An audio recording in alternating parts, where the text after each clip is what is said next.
Welcome to Assamese e-classroom. This is Jyotimay Kolita. আজি মই দশমমান শ্ৰেণীৰ গণিত বিষয়ৰ দশম অধ্যায় বৃত্ত চেপ্টাৰটো ষ্টাৰ্ট কৰিম। তো মেইনলি মই আজি এই চেপ্টাৰটোত কি ফৰ্মুলা আছে আৰু লগতে থিওৰিম বা কি ৰুল জানিব লাগিব তো সেই সম্পৰ্কে ভালকৈ আলোচনা কৰিম। তো আমি আজি এই চেপ্টাৰটো ষ্টাৰ্ট কৰিম বৃত্ত এটা বৃত্ত আৰু এটা ৰেখাৰে এডাল ৰেখাৰে। তো আমি ইয়াতে তিনিটা ডায়াগ্ৰাম বনাই লৈছো। প্ৰথম ডায়াগ্ৰামত আমি মানে গোটেইকেইটা ডায়াগ্ৰামত আমি দেখি আছো যে এডাল ৰেখা আছে আৰু এটা মানে আমাৰ বৃত্ত আছে, কিন্তু ৰেখাডাল প্ৰথমটোত আমি কি দেখিছো যে প্ৰথম ক্ষেত্ৰত আমি ৰেখাডালে বৃত্তটো একো বিন্দুতে সেট কৰা নাই, মানে বৃত্তটোৰ পৰা বহুত দূৰত আছে। দ্বিতীয়টোত আমি কি দেখিছো যে বৃত্তটো দুটা মূৰৰ টাচ কৰিছে পিকিউ ৰেখায়। আকৌ তৃতীয়টোত আমি কি দেখিছো যে এটা নিৰ্দিষ্ট বিন্দুতহে এই ৰেখাডালে বৃত্তটো স্পৰ্শ কৰি আছে। তো প্ৰথম ক্ষেত্ৰত আমি কি কম যে পিকিউডাল আমাৰ এই বৃত্তটো একো বিন্দুতে মানে টাচ কৰা নাই, মানে কি এডাল ছেডক নহয়, অৰ্থাৎ নন ইণ্টাৰসেক্টিং। তাৰপিছত আমি সেকেন্ড ডায়াগ্ৰামটো দেখি আছো যে পিকিউ ৰেখাডালে এবি বৃত্তটোক এ আৰু বি দুটা বিন্দুত কাটিছে। তো এডাল আমাৰ কি হ'ব পিকিউডাল এডাল ছেডক বুলি কম এই বৃত্তটোৰ ক্ষেত্ৰত। আকৌ তৃতীয়টোত আমি কি কম এই পিকিউ ৰেখাডালে আমাৰ এই বৃত্তটোক এ বিন্দুত কাটিছে। তো এইডালক আমি কি বুলি কম স্পৰ্শক বা টেনজেন্ট। তো আমি ইটো চেপ্টাৰত মেইনলি এই পোৰ্শনটো বেছিকৈ ডিসকাস কৰিম। বৃত্ত আৰু ৰেখাৰ যেতিয়া এটা পইণ্টত মানে এটা পইণ্টত যেতিয়া আমাৰ টাচ হৈ থাকে তেতিয়া আমি কি কম টেনজেন্ট বুলি কম। তো এই টেনজেন্টৰ এইটো পোৰ্শনৰ পৰাহে আমাৰ বেছিভাগ কোৱেশ্চন আহে। তো এইটো চেপ্টাৰ ষ্টাৰ্ট কৰাৰ পিছত বহুতৰ মনত বহুত কোৱেশ্চন আহে। তো তাৰ ভিতৰত কেইটামান কোৱেশ্চন আমি এটা লিখি লৈছো। তো কোৱেশ্চন কেইটাৰ এনসাৰ মই কৈ আছো। তো প্ৰথমতে হ'ল মাত্ৰ এটা উমৈহতীয়া বিন্দুৰ পৰা কিমানডাল স্পৰ্শক টানিব পাৰি। তো আমি ধৰি ললো এইটো এটা বৃত্ত। তো ইয়াতে আমি এটা যিকোনো বিন্দু ললো, ধৰা হ'ল এই বিন্দুটো এ।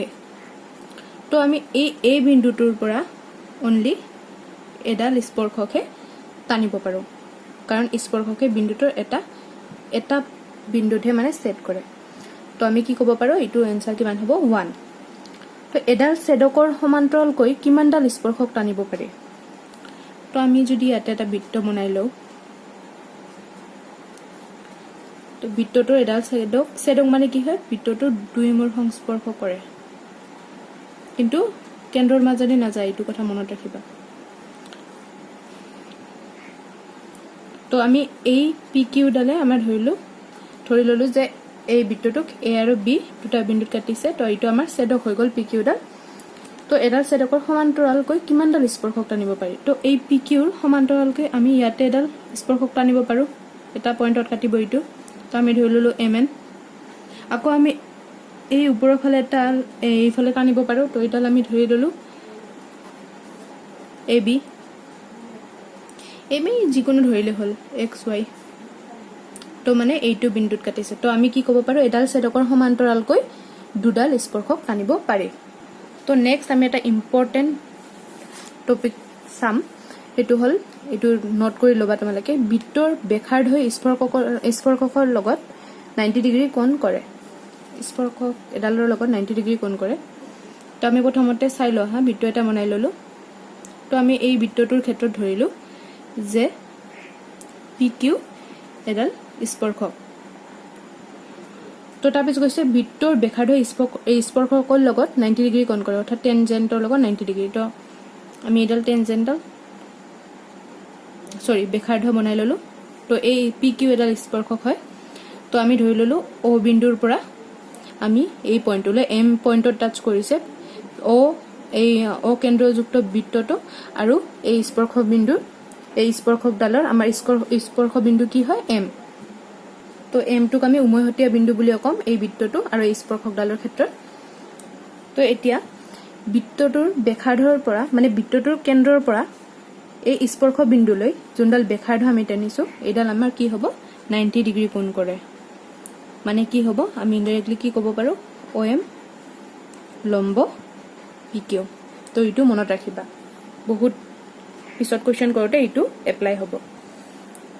তো নেক্সট আৰু বহুতে এই কোৱেশ্চনটো সোধে যে এটা বৃত্তৰ ভিতৰত থকা বিন্দু এটাৰ পৰা কিমানডাল স্পৰ্শক আঁকিব পাৰি তো প্ৰথমতে আমি এটা বৃত্ত বনাই ললো তো বৃত্তটোৰ ভিতৰত আমি যিকোনো এটা বিন্দু লৈ ললো এ তো এতিয়া এই বিন্দুটোৰ পৰা যদি আমি এনেকেডাল ৰেখা বনাই লও তো এডাল স্পৰ্শক হ'ব জানো কাৰণ আমি জানো যে স্পৰ্শক হ'ব লাগিলে বিন্দুটোৱে উমৈহতীয়া এই বৃত্তটোৰ গাত এটা বিন্দুত এটা পইণ্টত লাগি থাকিব লাগিব আৰু লগতে স্পৰ্শকডালৰ তো দ্যাট মিন্স আমাৰ উমৈহতীয়া বিন্দু হ'ব লাগিব ইয়াতে দুটা মূৰ টাচ কৰি আছে মানে এইটো কি হ'ব এডাল ছেড অফ হৈ যাব তো আমি কি কম এটা বৃত্তৰ ভিতৰত থকা বিন্দু এটাৰ পৰা স্পৰ্শক আঁকিব নোৱাৰি মানে এইটো পসিবল নহয় তো নেক্সট কোৱেশ্চনলৈ আগবাঢ়ো তো আমাৰ কৈছে বৃত্ত এটাৰ ওপৰত থকা বিন্দু এটাৰ পৰা কিমানডাল স্পৰ্শক টানিব পাৰি তো এবাৰ বৃত্তটোৰ ওপৰত মানে বৃত্তটোৰ গাত লাগি থাকিব